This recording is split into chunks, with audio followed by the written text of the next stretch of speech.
बनाएं नहायत ही आसान तरीके के साथ आइसक्रीम, वो भी घर में। तो फिर शुरू करें। बिस्मिल्लाहिर्रहमानिर्रहीम। अस्सलाम वालेकुम व्यूअर्स, आई होप आप सब लोग ठीक होंगे। वेलकम करती हूँ मैं आपको किचन मिसल जान में। आज किचन मिसल जान में बनने जा रही है बहुत ही ज़बरदस्त रेसिपी जो कि ईद से रिलेटेड। अब आप ईद पे बना सकते हैं आइसक्रीम, वो भी घर में, और इसको एंजॉय कर सकते हैं। मैं आपको दिखाती हूँ इसकी कितनी प्यारी लुक आई है जो मैंने आइसक्रीम बनाई है। इसको भी देखते सार मुँह में पानी आ रहा है, इतनी डिलीशियस है और इतनी मज़े की है और इतनी आसान तरीके से बना सकते हैं आप, वो भी दूध के साथ। इसके लिए आपको ना मशीन चाहिए और ना ही आपको बहुत कोई लंबा चौड़ा प्रोसीजर चाहिए। बहुत ही आसान प्रोसीजर के साथ आप घर में बना सकते हैं आइसक्रीम और एंजॉय कर सकते हैं अपनी ईद को इस बार मज़ेदार आइसक्रीम के साथ। यूँ तो रवायती बहुत मीठे बनाए जाते हैं, लेकिन इस बार आप बना सकते हैं आइसक्रीम को भी घर में। उससे पहले आपसे रिक्वेस्ट है, अगर चैनल बने हैं तो चैनल को सब्सक्राइब कर दें, बेल आइकन को ज़रूर प्रेस कर दीजिएगा ताकि मेरी इसी तरह की आने वाली मज़ेदार रेसिपीज़ आप घर में एंजॉय कर सकें। तो फिर शुरू करते हैं रेसिपी को। मैं आपको बताती हूँ उसके इंग्रीडिएंट। तो जी व्यूअर्स, इसके पहले आप सबसे पहले एक बर्तन ले लें, उसमें 2 कप दूध ले लें। मैंने 2 कप के करीब दूध लिया है और ये मैंने खुला दूध लिया, उससे बहुत अच्छी इसमें मलाई आती है। उसके बाद हम इसमें 1.5 टेबल स्पून कॉर्नफ्लावर डाल देंगे और ये मैंने ठंडे दूध में डाल ली हूँ। अभी मैंने दूध को गर्म होने के लिए नहीं रखा और विस्कर की मदद में इसको अच्छी तरह मिक्स कर लूँगी ताकि इसमें कोई गुठली ना रहे और कोई लम्स ना रहे। और इसके बाद हम इसको पकने के लिए रख देंगे। अभी आप देख रहे हैं कि हमने इसका अच्छी तरह मिक्स कर लिया है कॉर्नफ्लावर डालने के बाद, और अब मैं इसको पकने के लिए रख दूँगी तब तक जब तक कि गाढ़ी नहीं हो जाती। और आप देख रहे हैं कि अब मैंने इसको चूल्हे पर पकने के लिए रख दिया है और मैं इसको इतनी देर तक पकाऊँगी जब तक कि ये हमारी जो आइसक्रीम है वो गाढ़ी नहीं हो जाती। अभी आप देख रहे हैं कि अभी मैं इसमें मुसलसल चम्मच चला रही हूँ क्योंकि हमने इसमें कॉर्नफ्लावर डाला हुआ है और जैसे आप जानते हैं कॉर्नफ्लावर चिपक जाता है, तो इसलिए आपने इसके अंदर मुसलसल चम्मच चलाते जाइए। आप देख रहे हैं व्यूअर्स की गाढ़ी होना शुरू हो चुकी है। और अब हम इसमें ऐड करेंगे चीनी को। चीनी आप अपने टेस्ट के हिसाब से भी इसमें ऐड कर लेंगे। मैं इसमें 5 से 6 अदद चम्मच चीनी के डालूँगी।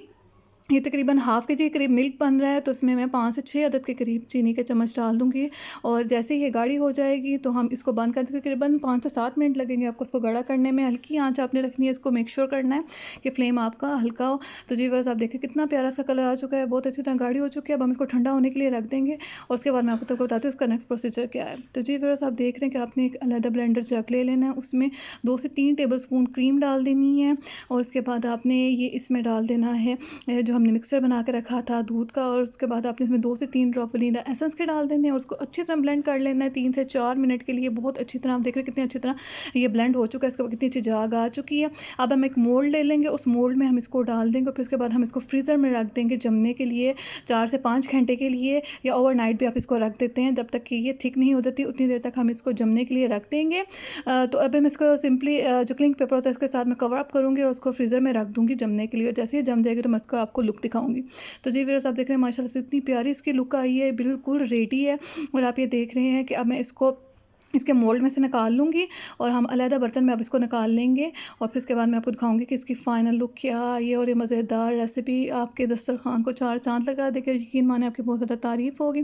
तो जी व्यूअर्स, देखिए माशाल्लाह से कितनी प्यारी लुक आई है और कितनी ज़बरदस्त और कितने आसान तरीके से आप आइसक्रीम घर में बना सकते हैं। आखिर में इसको सर्व कीजिए आलमंड के साथ, इस पर ढेर सारे बादाम डालिए और इसको फिर आप सर्व कीजिए अपने प्यारों के साथ और इन्जॉय कीजिए ईद को एक ज़बरदस्त और नई रेसिपी के साथ। और आप देख रहे हैं कि रवायती मीठों के साथ आप एक मज़ेदार मीठा और भी घर में आप बना सकते हैं और एंजॉय कर सकते हैं। अगर रेसिपीज़ अच्छी लगती हैं तो आप ज़रूर मेरे चैनल को लाइक और सब्सक्राइब कर देखें। माशाल्लाह इसकी कितनी प्यारी ओवरऑल लुक आई है।